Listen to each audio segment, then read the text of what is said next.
Chapter 8. Lady Beauty. The following is quoted verbatim from an English novel entitled Lady Beauty, or Charming to Her Latest Day. As it bears upon this subject, and many may not have read the book, I copy some parts. You will find that your own enjoyment is heightened by the consciousness of power to please others. Let this ever be in your mind. I am a creature formed to give pleasure. Be courteous, be gentle, be refined, be sweet in all your dealings. Never lose your temper, it ruins the face, and it always leaves a disagreeable impression which nothing rubs out. Depend upon it, men may respect those creatures who are called women of character, which generally means women who perform awkwardly duties which with a little thought they might perform in a charming way. Men may respect them, but when they want enjoyment, they turn to women who study the art of pleasing. Now what I want to teach you is to be solid and pleasing too. Believe me, a woman is seldom called upon to do anything which she may not do in an agreeable style if she will only take pains. Never disarrange for an instant the drapery of pleasantness which a woman ought always to wear. Keep it on you even for your husbands. Be agreeable even when you are alone with your looking-glass. Please everybody as far as you can. Study morning, noon, and night to be agreeable. Don't expect too much of men and women, and you will learn to be good-humored over their selfishness and hypocrisy. Learned talk is very affected. Be as well educated as you please, but don't seem so. She had a frank, spontaneous sympathy with life all around and in every part, such as I never met in anyone beside herself. By reason of this virtue, she was always interested in what was going on, and the very quality which subdued her individuality in one way made her character fresh and delightful in another. She resolved to charm others with happiness and goodness in view, not mere society conquests. She used worldly methods for most unworldly means. The polish, the graces, the social attractions, the accomplishments, literature and wit, which some despise, she used as the very material out of which her noble purpose must be woven. In the secret interior of her intentions she was truly devoted, trying by the spell of a beautiful womanhood to make those with whom she lived better and happier. "Tell me about it," she whispers, oh so low, so deliciously. She meant, anything you say will be sweet to hear. Too womanly for coquetry or coyness, she gave her answer at once. Warmth, purity, tenderness, principle, all the finer parts of character were hers. Her face was beautiful because it was the image of the soul. It is a good maxim, never really be angry. To the opposite, her sister relied on her beauty for a place among her sex, and was at no pains to cultivate conversation, letters, or any branch of the art of pleasing, except the setting forth of her personal charms. Had her manner and her talk been what she might easily have made them, she would have shone out as a beauty in the prime of her womanhood.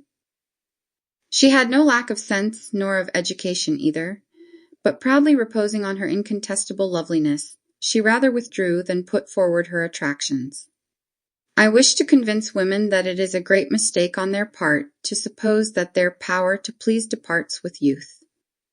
At all times I have noticed that men of sense seldom admire, or grow enamored of, women for beauty alone, but for character, manner, taste, and conversation. Now, while beauty, we must admit, lessons with time, character, manner, taste, and conversation may each be refined and enriched. Mere beauty is but one bright, unchanging beam.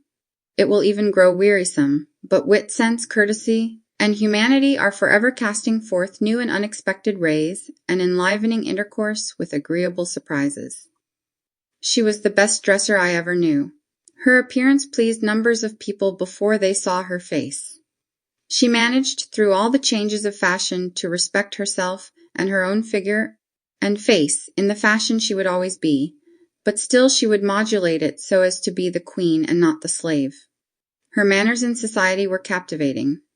With what graceful attention she heard what you had to say. How modestly she gave her own opinion, she tried to please. She knew that a woman ought to be an object of admiration and affection, and she ruled her whole life with a view to this fact. Her religion gave a richness, a sweetness, a seriousness to all her charms. You will laugh when I tell you that Lady Beauty, at the age of 53, had a new lover. Beauty rules.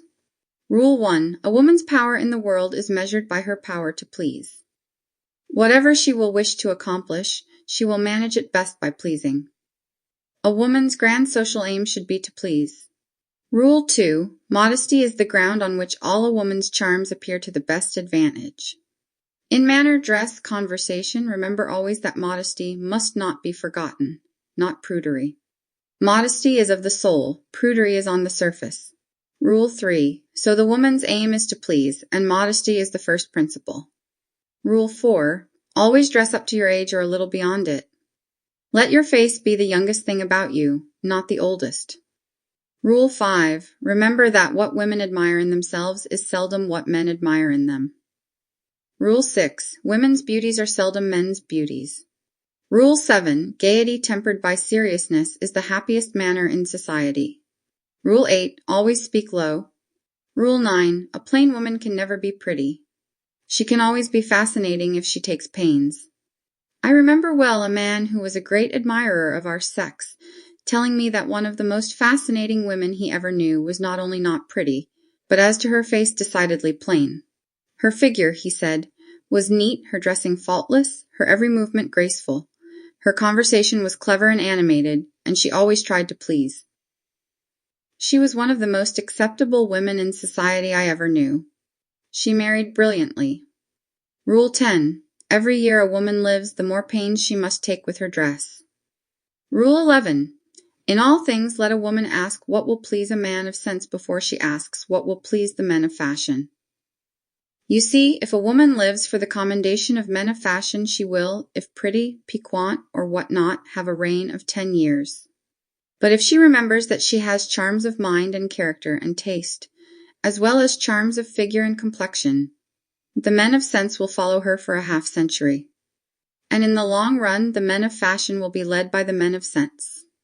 I have often asked myself, what is the secret of her character? And I have always come to the same conclusion, that if her religious faith were deducted from her, she would not be what she is, but must become a less agreeable and not so good a woman.